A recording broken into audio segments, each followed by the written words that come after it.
کبھی اگر سورہ فاتحہ پر آپ غور کریں جو ہماری نماز کا جزو لازم ہے تو ہم پہلے کہتے ہیں الحمدللہ رب العالمین الرحمن الرحیم مالک یوم الدین ایاک نعبد و ایاک نستعین. یہ ہدایت تو ہمیں پہلے ہی ملی ہوئی ہے. پھر جو ہم کہتے ہیں اہدنا الصراط المستقیم، اللہ کو ہم نے پہچان لیا، اسے رب العالمین مان لیا، اسے رحمان مان لیا، اسے رحیم مان لیا، اسے روز جزا کا حاکم مطلق مان لیا، تو اب کون سی ہدایت رہ گئی؟ ہدایت تو آ گئی. اب اصل ہدایت جو درکار ہے وہ ہے جو ریلیونٹ ہے آج کے دور میں. جو اجتماعی نظام ہے انسانوں کا، اس کے لیے انسان بالکل بے بس، اس کی عقل جو ہے اجتماعی نظام عدل قائم نہیں کر سکتی. انفرادی طور پر نیکی اور بدی کا علم میرے اور آپ کے نفس کے اندر ودیعت شدہ ہے. وَنَفْسٍ وَمَا سَوَّاهَا فَأَلْهَمَهَا فُجُورَهَا وَتَقْوَاهَا، یہ موجود ہے. لیکن یہ کہ معاشرتی نظام میں عورت اور مرد کے درمیان کیا توازن ہو، ان کے حقوق و فرائض کا توازن. دنیا میں کیا ہوتا رہا ہے اور ہو رہا ہے آج بھی. یا عورت جوتی کی نوک کے برابر ہے، کوئی اس کی حیثیت نہیں، بھیڑ بکری کی طرح ملکیت ہے، اس کے کوئی حقوق نہیں. اور یا عورت کلوپیٹرا بن کر پورے ملک کی قسمت کا بیڑا غرق کرتی ہے. انسانوں کے شانہ بشانہ ہو کر وہ در حقیقت خاندانی نظام کو برباد کرتی ہے. ان دونوں کے درمیان توازن کیسے قائم کیا جائے؟ اب آپ سوچئے، تجزیہ کیجئے. اگر مرد سوچے گا، نظام بنائے گا، تو وہ اپنے احساسات سے تو واقف ہے، عورت کے احساسات و جذبات سے تو واقف نہیں ہے. عورت نظام بنائے گی تو وہ اپنے احساس و جذبات سے واقف ہے، وہ مرد کے احساسات و جذبات سے واقف نہیں. یہ عادلانہ نظام وہی ہستی دے سکتی ہے جس نے مرد کو بھی پیدا کیا، عورت کو بھی پیدا کیا. ایک امپلائر امپلائی ریلیشن شپ ہے، کارخانے دار ہے، وہ لوگوں کو رکھتا ہے مزدور. اب جو بھی پروڈکشن ہو رہی ہے، جو نفع ہو رہا ہے، اس میں کتنا حصہ مزدور کا ہونا چاہیے، کتنا سرمایہ دار کا ہونا چاہیے، کون طے کرے گا؟ یا سرمایہ دارانہ نظام بن جائے گا اور مزدور کمر توڑنے والی محنت کرنے کے باوجود زندگی کے بنیادی جو تقاضے ہیں ان کو بھی حاصل نہیں کر سکے گا.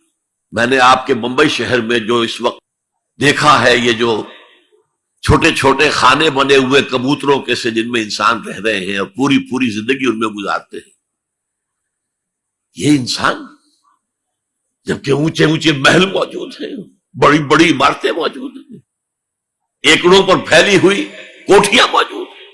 یہ ہے ننگا کیپٹلسٹک نظام، ننگا اوریم. اسی کا رد عمل تھا جو کمیونزم کی شکل میں ظاہر ہوا. ایکویلٹی ہونی چاہیے، لیکن اس کمیونزم نے شکل اختیار کر لی ون پارٹی ڈکٹیٹرشپ. تمہیں کوئی حق حاصل نہیں ہے، نہ کچھ کہہ سکتے ہو، نہ تنقید کر سکتے ہو، نہ رائٹ آف ایسوسیشن ہے، نہ right of expression of opinion ہے. بس کام کرو، تنخواہ لو، روٹی کھاؤ، اللہ اللہ خیر سر. یہی وجہ ہے کہ وہ نظام بھی مر گیا.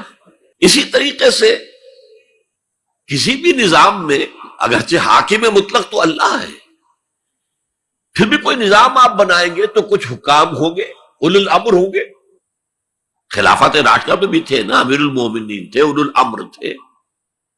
عوام میں اور ان کے درمیان حقوق و اختیار کا توازن کیا ہو، کون طے کرے گا؟ اولو الامر تو چاہیں گے سارے اختیارات ہمارے پاس ہوں، ٹوٹلیٹیرین سٹیٹ قائم ہو جائے گی. عوام چاہیں گے ہمارے پاس ہو اور ہمیں اتنی آزادی ہو کہ مادر پدر آزاد ہو جائیں، جو چاہے کریں. ہومو سیکشول ہو جائیں، ہومو سیکشول میرجز کریں، ہمیں کوئی روکنے والا نہ ہو. تو میں نے آپ کو بتایا اجتماعی نظام کے یہ 3 گوشے ہیں: معاشرتی نظام، معاشی نظام، سیاسی نظام. آج کے انسان کی اصل ضرورت یہ ہے، اس لیے کہ اس طرح کا ہمہ گیر نظام اس سے پہلے تھا ہی نہیں. لوگوں کو آزادیاں تھیں. آج آپ کا پورا تعلیمی نظام بھی اسی نظام کے تحت ہے. آپ کہاں لے جائیں گے اپنے بچوں کو؟ آپ ان کے حوالے کر کے اپنے ہاتھ دھو لیتے ہیں. You wash your hands of your children. وہ نظام جو چاہے گا بنا دے گا ان کو. گلا تو گھونٹ دیا اہل مدرسہ نے تیرا، کہاں سے آئے صدا لا الہ الا اللہ؟ کیا کریں گے؟ انہیں کہیں کسی تہخانے میں تو بند نہیں کر سکتے. آپ اپنے گھر میں ٹیلی ویژن نہیں لائیں گے، وہ جا کر دکان پہ دیکھیں گے. جب تک نظام درست نہ ہو، اور نظام کی ہدایت ہے جو قرآن نے دی ہے اصل، ورنہ اخلاقیات کا معاملہ میں آپ سے عرض کر دوں کہ یہ تو نوع انسانی کی مشترک میراث ہے. سچ بولنا اچھا ہے، جھوٹ بولنا برا ہے. کون نہیں جانتا؟ کیا ہندو نہیں جانتا؟ کیا بدھ مت کا پیرو نہیں جانتا؟ وعدہ کرنا اچھا ہے، وعدہ خلافی بری ہے. کون نہیں جانتا؟ عیسائی نہیں جانتا، یہودی نہیں جانتا، سب جانتا.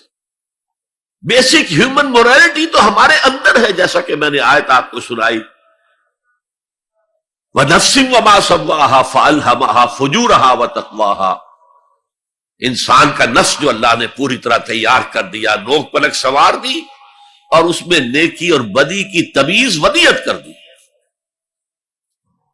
لہذا اصل ہدایت ہے آج جس کی ضرورت ہے وہ اجتماعی نظام. 2 منٹ اور لے لوں آپ کے. 300 سال سے انسان اسی اجتماعی عدل کی تلاش میں ادھر سے ادھر ٹھوکرے کھا رہا ہے. کوئی 250 برس سے زیادہ ہو گئے ہیں. فرانس میں انقلاب آیا، کیوں آیا؟ یہ بادشاہت، چیمانی دارت. بادشاہ کون ہے؟ وہ بھی انسان ہے، ہم بھی انسان ہیں. اسے کیا حق ہے کہ وہ حکومت کرے؟ لہذا انقلاب آیا، سخت خونی انقلاب آیا. لوگوں نے چاہا کہ عدل ہو، لہذا فرینچ ریولوشن آیا. لیکن چونکہ وہ ریولوشن یک طرفہ تھا، صرف سیاسی نظام بدلا، معاشی نظام نہیں بدلا. سود موجود رہا. لہذا اس کے بعد کیپٹلزم کی لعنت مسلط ہو گئی. پہلے لارڈز اینڈ بیرنز اور بڑے بڑے زمیندار اور جاگیردار سروں پر مسلط تھے، اور اب کارخانے دار اور کیپٹلسٹ مسلط ہو گئے. آج کی جمہوریت کیا ہے؟ دس از دا ڈکٹیٹرشپ آف دی کیپٹلسٹ. یہ تو اصل میں کیپٹلزم ہے، کیپٹلسٹ کی ڈکٹیٹرشپ ہے جو اس وقت ہو رہی ہے. اچھا، اس سے نجات پانے کے لیے چھلانگ لگائی دوسری طرف کمیونزم، تو وہ میں آپ کو بتا چکا. وہاں انفرادی آزادی ختم ہو گئی، اب وہ بھی مر گیا. اب فوکو یاما نے تو کتاب لکھ دی اینڈ آف ہسٹری. بس ثابت ہو گیا کہ ہمارا نظام لبرل سیکولر ڈیموکریسی اور انٹرسٹ بیسڈ کیپٹلزم، اس سے بہتر کوئی نظام ہے ہی نہیں، سب ختم ہوگا. لیکن ایک نظام ہے جس کا انہیں اندیشہ ہے، جو ابلیس کی زبان سے اقبال نے کہلوایا تھا، ہے اگر کوئی خطر مجھ کو تو اس امت سے ہے جس کی خاکستر میں ہے اب تک شرارے آرزو. خال خال اس قوم میں اب تک نظر آتے ہیں، وہ کرتے ہیں اشک سحر گاہی سے جو ظالم وضو. بڑے نیک لوگ بھی موجود ہیں، لیکن بحیثیت مجموعی امت کا حال کیا ہے؟ جانتا ہوں میں یہ امت حامل قرآن نہیں، جانتا ہوں میں یہ امت حامل قرآن نہیں ہے، وہی سرمایہ داری بندہ مومن کا دین. جانتا ہوں میں کہ مشرق کی اندھیری رات میں بے ید بیضا ہے پیران حرم کی آستین. پیر ہیں، مرشد ہیں، ان کی آستینوں میں ید بیضا نہیں ہے، حضرت موسیٰ والا. بہرحال فوکو یاما کی نفی کی پھر بعد میں، اور کتاب لکھی گئی کلیش آف سیویلائزیشنز، تہذیبوں کا ٹکراؤ ابھی آئے گا. تو میں اس سے زیادہ اس ایشو پر نہیں جانا چاہتا. ہدایت، انفرادی ہدایت بھی قرآن میں ہے، اور سب سے بڑھ کر اجتماعی ہدایت جس کی آج کے انسان کو سب سے زیادہ ضرورت. یہ سسٹم آف سوشل جسٹس جو صرف اللہ دے سکتا ہے، اس لیے کہ کارخانے دار بھی اسی کی مخلوق ہے اور مزدور بھی اسی کی مخلوق ہے. جو اولو الامر ہے وہ بھی اسی کے پیدا کرنا ہے، اور جو عوام ہے وہ بھی اسی کے پیدا کرنا ہے. مرد بھی اسی کا پیدا کرنا ہے، عورت بھی اس کی پیدا کرنا ہے. جیسے ایک حدیث میں آتا ہے الخلق عیال اللہ، تمام مخلوق اللہ کے کلبے کے مالک. وہ عدل دے گا، وہ سوشل جسٹس دے گا، وہ توازن دے گا آپ کو معاشرتی نظام میں، معاشی نظام میں، سیاسی نظام۔ اس کا نتیجہ چوتھا جو نکلے گا رحمت للمومنین، اب وہ رحمت ہوگی آخرت۔